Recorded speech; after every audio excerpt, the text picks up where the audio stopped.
जय हिंद। अक्सर चुनाव के समय में नेता के लिए युवा रोल मॉडल बन जाता है, लेकिन जब वही युवा के हित के बात होती है तो साथ देने कोई क्यों नहीं आते हैं। वह अपने अधिकार के लिए जब रोड पे उतरते हैं तो उन पे लाठी बरसाया जाता है। चाणक्य की भूमि पे शिक्षक को अरेस्ट कर लिया जाता है। इससे आपको मालूम चलता होगा देश में शिक्षा व्यवस्था और शिक्षक को राष्ट्र कितना सम्मान करती है और क्या जगह देती है। यहाँ पे खान सर के सिर्फ अरेस्ट करने का बात नहीं है, बात यहाँ पे ये है सच को खत्म करने के लिए कितना सरकार और प्रशासन प्रयास कर रही है। दरअसल हुआ ये है कि बीपीएससी का नोटिफिकेशन आया था फॉर्म भरने के लिए।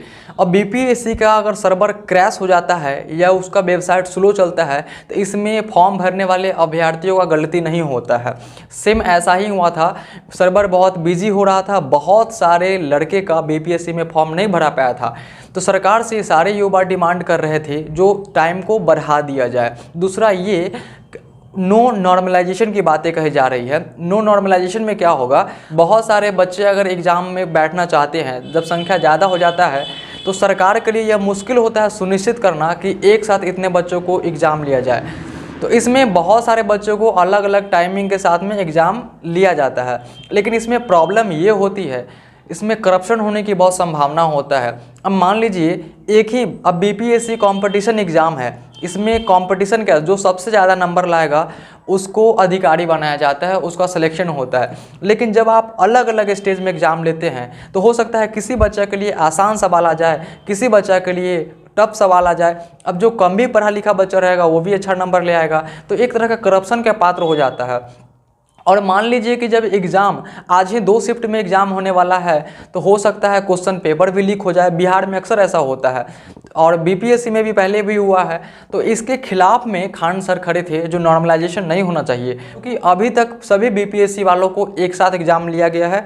तो ऐसा मानना था ये प्रोटेस्टर का, जो प्रोटेस्ट कर रहे थे उनका मानना था कि सभी का एक साथ एग्ज़ाम लिया जाए और समय को थोड़ा बढ़ा दिया जाए। लेकिन सरकार को ये चीज़ चुभ रही है, एक साथ एग्ज़ाम नहीं लेना चाहती। सरकार को, प्रशासन को सोचना चाहिए जिस शिक्षक और जिस बच्चे पे लाठी बरसा रही है वही बच्चा कल होके आईएएस, आईपीएस और डीएसपी बनेगा। साथियों, जो प्रशासन आज ये विद्यार्थियों के ऊपर लाठी बरसाए हैं उनको सोचना चाहिए कल ये भी आईएएस और आईपीएस ही बनने की तैयारी कर रहे हैं, कल ये भी। लेकिन कैसे इनको प्रशासन से लगाव होगा, कैसे ये राष्ट्र हित में कुछ करना चाहेंगे इस तरह के व्यवहार देख के। तो जब इस तरह की गतिविधि सरकार करती है तो लाखों युवा का सपना टूट जाता है। अब बहुत सारे युवा आईएएस, आईपीएस बनने से पहले सोचेगा कि सरकार ये है, हमें भी आईएएस, आईपीएस बन के यही करना होगा, पब्लिक पे और स्टूडेंट पे लाठी ही बरसाना होगा। और एक टीचर के साथ ये बिहेव कभी भी नहीं करना चाहिए जो किया गया है प्रशासन के द्वारा।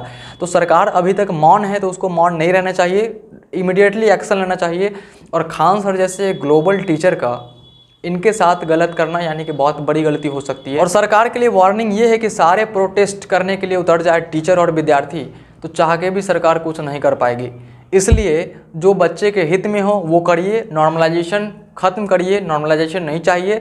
और जहाँ तक डेट बढ़ाने की बात है तो बीपीएससी को डेट बढ़ाने चाहिए, क्योंकि बीपीएससी के सर्वर में प्रॉब्लम होता है तो उसके प्रति जिम्मेदार विद्यार्थी नहीं है।